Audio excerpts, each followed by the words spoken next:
안녕하세요. 오늘 저희가 함께 깊이 살펴볼 자료는요. 지금으로부터 거의 2000년 전이죠. 1세기 에베소 교회라는 아주 특별한 공동체에 보내진 편지, 바로 디모데전서 2장에 대한 설교 말씀입니다. 네, 정말 타임캡슐을 여는 기분인데요. 그렇죠. 고대 도시의 그 복잡하고 때로는 시끌벅적했을 현실 속에서 젊은 지도자 디모데에게 주어진 조언들이 담겨 있습니다.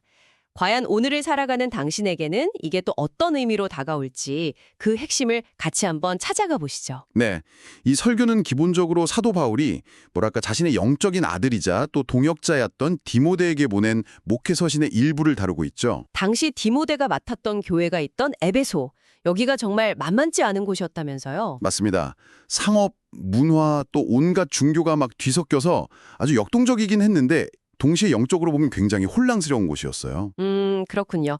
그래서 오늘 우리의 임무는 이 설교 말씀을 통해서 당시 에베소 교회가 겪었던 그 생생한 문제들, 그리고 또 바울이 제시했던 해법, 그 핵심적인 통찰을 당신의 것으로 만드는 데 있습니다.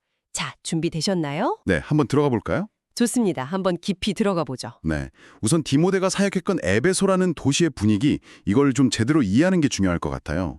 설교에서도 계속 강조하듯이 에베소가 그냥 평범한 항구 도시가 아니었거든요. 아, 그 로마 제국 아시아 속주의 수도였다고요? 네, 정치, 경제, 문화의 완전 중심지였죠. 그리고 특히 그 어마어마한 규모를 자랑했던 아르테미스 신전, 사도행전에서는 아데미 신전이라고 불리는데 세계 7대 불가사의 중 하나였다니 뭐 그 위세가 정말 대단했겠네요. 상상 이상이었을 겁니다. 도시 전체에 미치는 영향력이 엄청났어요. 아르테미스 숭배가 거의 뭐 도시의 정체성 같은 거였군요. 설교를 들어보니까 단순히 신을 섬기는 걸 넘어서서 도시 경제나 문화 전반에 아주 깊숙이 뿌리내렸던 것 같아요. 맞아요. 신정과 관련된 온갖 우상 숭배는 기본이고 마술이나 신비주의, 심지어는 좀 성적인 문란함까지 만연했다고 지적하죠. 아데미 여신상 모형을 만들어서 파는 게 아주 큰 산업이었다니. 그 참 오늘날 특정 브랜드나 어떤 트렌드가 도시 전체를 막 휘어잡는 모습이 떠오르기도 하더라고요. 네, 그런 면이 있죠. 이런 분위기 속에서 이제 막 기독교 교회가 뿌리를 내리려고 했던 겁니다. 정말 쉽지 않았겠는데요. 바울이 그래서 3차 전도여행 때는 무려 3년이나 에베소에 머물면서 복음을 전했죠. 특히 두란노 서원에서 2년 동안 아주 집중적으로 말씀을 가르쳤고요. 사도행전 19장을 보면 하나님께서 바울을 통해 정말 놀라운 기적들을 행하셨다고 기록되어 있다면서요. 설교자도 그 부분을 인용하던데. 네, 맞아요. 사람들이 바울 몸에서 그냥 손수건이나 앞치마만 가져다가 병든 사람에게 얹어도 병이 낫고 심지어 악귀가 쫓겨났다고 할 정도였으니까요. 와, 정말 영화 같은 이야기인데요. 그런데 설교자는 이런 놀라운 기적들이 오히려 좀 예상치 못한 문제를 일으켰다고 지적하더라고요. 이 부분이 좀 흥미로웠어요. 어떤 문제였죠? 설교에 따르면 문제는 당시 에베소 사람들이 이미 마술이나 신비주의 같은 것에 아주 익숙했다는 점이에요. 아, 네, 그래서 바울이 행한 그 놀라운 능력들을 보고 어떤 사람들은 이걸 그냥 더 강력한 새로운 마술인가? 약간 이런 식으로 여겼던 것 같아요. 예수님을 통한 구원보다는 그 능력 자체에 더 관심을 가졌다는 거군요. 그렇죠. 바울이 가진 그 신비한 힘 자체를 얻으려고 약간 맹목적으로 따르기 시작했다는 거죠. 심지어 바울을 흉내내서 예수 이름으로 귀신을 쫓아내려다가 오히려 귀신한테 망신당하는 그런 웃지 못할 사건까지 벌어졌다고 사도행전은 기록하고 있거든요. 허허, 능력에만 집중하다가 본질을 놓친 거네요. 그런데 또 반대편에서는 다른 문제가 터졌다고요? 네, 바로 경제적인 문제였습니다. 바울이 사람의 손으로 만든 것은 신이 아니다 이렇게 가르치니까 아데미 여신상 모양 만들어서 팔던 사람들, 특히 그 데메드리오라는 은장색 주도로 크게 반발한 거죠. 아, 자기들 생계가 위협받는다고 느꼈군요. 네, 그래서 막 소동이 일어나고 폭동 수준까지 번져서 결국 바울은 에베소를 떠날 수밖에 없었습니다. 결국 이런 엄청난 혼란과 갈등의 한복판에 젊은 지도자 디모데가 남겨진 거군요. 그렇죠. 설교사는 디모데전서 1장을 근거로 당시 에베소 교회가 직면했던 구체적인 문제들을 딱 짚어주던데요. 첫째가 교회 안에 스며든 거짓 교훈. 네, 맞아요. 정통 교리가 아닌 다른 가르침, 특히 신화나 끝없는 족보 이야기처럼 좀 비본질적인 것에 사람들의 관심을 돌리는 이들이 있었다는 거죠. 그리고 둘째는 세속적 가치관의 침투. 특히 여성들이 내면의 경건함보다는 외적인 치장이나 사치에 좀 몰두하는 경향이 있었다고요. 아데미 여신 숭배 문화 영향으로요. 네. 그리고 셋째는 교회 본연의 역할 상실. 말씀과 기도에 집중해야 할 교회가 그 성도들 각자의 주장이나 생각 때문에 끝없는 논쟁과 분쟁에 휩싸여 있었다는 겁니다. 이야, 정말 디모데 입장에서는 어디서부터 손을 대야 할지 참 막막했을 것 같습니다. 네, 그랬을 겁니다. 무엇이었을까요? 이제 설교의 핵심 본문인 디모데전서 2장으로 넘어가면서 그 답을 찾아보죠. 어쩌면 문제 해결의 첫 단추가 좀 의외의 곳에 있을지도 모르겠네요. 네, 바울의 첫 번째 처방은 놀랍게도 기도였습니다. 기도요? 네, 교회가 직면한 그 수많은 문제들, 거짓 교훈, 외부 압력, 내부 갈등 이런 것들 앞에서 바울은 어떤 문제 해결 전략이나 조직 개편을 먼저 말하지 않았다는 거예요. 네. 설교자는 바로 이 점을 강조하죠. 디모데전서 2장 1절. 그러므로 내가 첫째로 권하노니 모든 사람을 위하여 간구와 기도와 도고와 감사를 하되, 여기서 첫째로라는 말이 중요합니다. 가장 중요하고 우선적인 일이다. 이런 의미군요. 기도가 모든 것의 시작점이라는 거네요. 근데 흥미로운 건 기도의 종류를 4가지나 언급했다는 점이에요. 간구, 기도, 도고, 감사.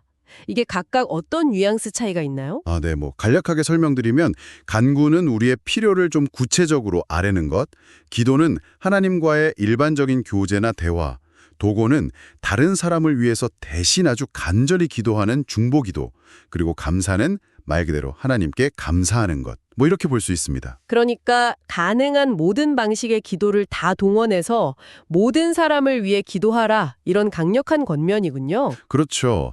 인종, 국적, 신분, 성별, 어떤 차별도 없이 말입니다. 다양한 배경의 사람들이 모였던 에베소 교회에는 정말 꼭 필요한 메시지였을 거예요. 모든 사람이라고 하니까 2절에 임금들과 높은 지위에 있는 모든 사람을 위하여 하라 하는 부분이 특히 눈에 띄어요. 아니 당시 로마 황제나 총독들은 그리스도인들을 박해하고 심지어 죽이기까지 했던 사람들인데 그들을 위해서도 기도하라니? 솔직히 당시 성도들 입장에서는 받아들이기 진짜 쉽지 않았을 것 같은데요. 설교에서도 이 부분이 어려움을 언급하나요? 네, 맞습니다. 설교자도 그 점을 분명히 지적합니다. 자신들을 억압하고 핍박하는 권력자를 위해 기도하라는 건 감정적으로 엄청난 저항감을 일으킬 수 있죠. 당연히. 그렇죠. 하지만 바울이 그렇게 권면한 이유가 2절 하반부에 명확히 나와요. 이는 우리가 모든 경건과 단정함으로 고요하고 평안한 생활을 하려 함이라. 이게 근데 결코 권력에 아부하거나 그들의 죄를 눈감아주라는 의미가 아닙니다. 오히려 그 반대죠. 그러니까 목적이 다르다는 거군요. 그렇죠. 그들을 위해 기도함으로써 하나님께서 그들의 마음을 좀 움직여주시기를 구하는 겁니다. 아하. 그래서 그들이 교회를 향한 핍박을 멈추고 그리스도인들이 좀 신앙의 자유를 누리면서 평안하게 살아갈 수 있도록, 그리고 더 나아가서는 복음을 제한 없이 전파할 수 있는 그런 환경이 만들어지기를 위해서 기도하라는 뜻이죠. 단순히 우리가 편하게 살기 위해서 기도하자 이게 아니라 복음이 더 널리 퍼질 수 있는 평화로운 환경을 위해 기도하자 이런 거군요. 네, 개인적인 안위를 넘어서는 복음 전파라는 훨씬 더 큰 그림을 위한 기도인 셈입니다. 그러고 보니 4절에서 하나님은 모든 사람이 구원을 받으며 진리를 아는 데에 이르기를 원하시느니라 라고 말씀하셨으니 핍박하는 황제조차 궁극적으로는 하나님의 구원 계획 밖에 있는 존재가 아니다. 이런 관점이 깔려 있는 거네요. 맞습니다. 나를 힘들게 하는 사람을 저주하는 대신에 그 영혼의 구원을 위해 기도하는 것. 이게 참 어렵지만 복음의 핵심 정신이라는 그 설교 말씀이 정말 깊이 와닿았습니다. 바로 그겁니다. 이렇게 기도를 최우선으로 강조한 바울은 이어서 에베소 교회가 그 어떤 혼란 속에서도 절대 놓쳐서는 안 될 핵심 진리, 그러니까 신앙의 닷과 같은 메시지를 다시 한번 강력하게 선포합니다. 그게 바로 5절과 6절 말씀이죠. 설교자는 이게 그 온갖 신들과 사상들이 막 난무했던 에베소 성도들에게 가장 절실했던 메시지였다고 해석하더군요. 네, 맞아요. 제가 한번 읽어볼게요. 하나님은 한 분이시요, 또 하나님과 사람 사이의 중보자도 한 분이시니 곧 사람이신 그리스도 예수라. 그가 모든 사람을 위하여 자기를 대속물로 주셨으니 기약이 이르러 주신 증거니라. 이 짧은 구절 안에 정말 엄청난 진리가 담겨 있습니다. 아르테미스 여신을 비롯해서 수많은 신들을 섬기고 마술인이 신비 주인이 하는 것들이 판을 치던 그 에베소의 상황을 생각하면 오직 한 분 하나님, 그리고 오직 한 분 중보자 예수 그리스도라는 선언은 정말 파격적이고 중요한 메시지였겠네요. 네, 그렇습니다. 예배와 경배의 대상은 오직 하나님 한 분뿐이라는 것. 그리고 죄인인 인간이 거룩하신 하나님께 나아갈 수 있는 유일한 길은 아르테미스 여신도 아니고 무슨 신비한 마술도 아니고 심지어 사도 바울 자신도 아니고 오직 예수 그리스도 한 분뿐이라는 사실을 명확히 하라는 겁니다. 여기서 중보자라는 말이 하나님과 사람 사이를 연결하는 유일한 다리 역할을 하시는 분이라는 뜻이고, 대속물은 예수님이 우리 죄값을 대신 치르기 위해 자기 생명을 희생 제물로 내어주셨다는 의미고요. 네, 맞습니다. 이것이 바로 우리가 하나님께 나아갈 수 있는 유일한 근거라는 거죠. 다른 길은 없다는 선언입니다. 네, 설교자는 오늘날에도 일부 교회에서 목회자가 마치 자신을 통해서만 하나님께 나아갈 수 있는 것처럼, 혹은 자신이 특별한 영적 권위를 가진 중보자인 것처럼 성도들을 이끄는 경우가 있는데, 이건 굉장히 잘못된 것이라고 아주 강하게 비판합니다. 아, 그렇군요. 목회자는 성도들이 오직 예수 그리스도를 만나고 그분께 직접 나아가도록 돕는 안내자이자 도구일 뿐이지 결코 중보자가 될 수 없다는 점을 분명히 하죠. 모든 기도의 궁극적인 대상과 통로는 오직 예수 그리스도뿐이라는 겁니다. 기도의 대상을 명확히 하고 또 기도의 통로가 오직 예수님임을 확인한 다음 바울은 이제 시선을 교회 공동체 내부의 실제적인 삶의 모습으로 돌리는군요. 이게 설교의 세 번째 당부사항이었죠? 구체적으로 어떤 지침을 주나요? 네, 8절에서는 먼저 남자들에게 권면합니다. 그러므로 각 처에서 남자들이 분노와 다툼이 없이 거룩한 손을 들어 기도하기를 원하노라. 여기서 핵심은 분노와 다툼이 없이 거룩한 손을 들어 기도하라는 부분이에요. 거룩한 손이라는 표현이 참 상징적인데요. 이게 단순히 손을 깨끗이 씻으라는 의미는 아닐 테고 어떤 뜻으로 해석해야 할까요? 설교자는 이 거룩한 손을 단순히 기도하는 행위 자체보다는 기도하는 사람의 삶의 태도와 연결시키더라고요. 삶의 태도요? 네. 즉 교회 안에서 자기 생각이나 주장을 내세우면서 말씀을 왜곡하거나 다른 사람들과 다투고 분노하는 대신에 일상생활에서 부정한 것들을 멀리하고 자신의 삶을 성령이 거하시는 거룩한 성전으로 여기면서 깨끗하게 살아가는 거룩한 삶 자체를 의미한다고 해석합니다. 아, 그런 삶을 살아가는 남자들이 어디서든 기도의 본분에 힘쓰라는 권면인 거죠.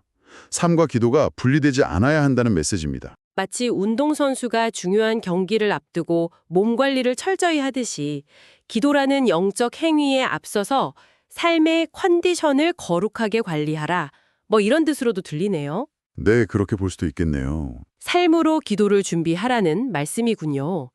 그렇다면 여성들에 대한 권면은 어떤 내용인가요?